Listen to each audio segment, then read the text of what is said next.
Want to get to political reporter Jack Fink with more reaction on the stimulus fight. In this video last night, President Trump let Congress have it.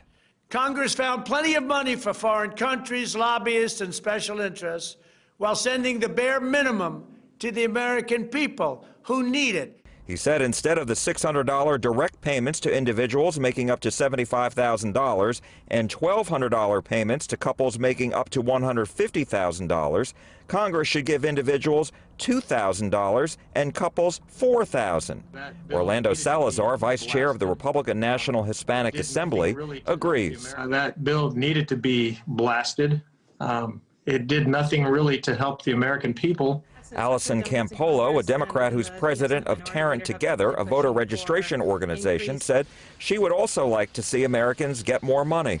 So the fact that he chimed in last night was pretty surprising, and it was also very surprising that he, was advocating for such a substantial increase in the relief going to every American. The nearly $900 billion pandemic relief package was passed alongside a $1.4 trillion spending bill that would fund the government through next September. But I know that Democrats have been trying very hard to work with Republicans in both houses of Congress to try to get, to find a middle ground that works for everybody. So they just throw a bunch of junk in there, and they feel like it's going to be passed because we have no choice. The president hasn't said whether he'll veto the legislation, but he's got to decide by 12:01 a.m. Tuesday when temporary funding for the government runs out.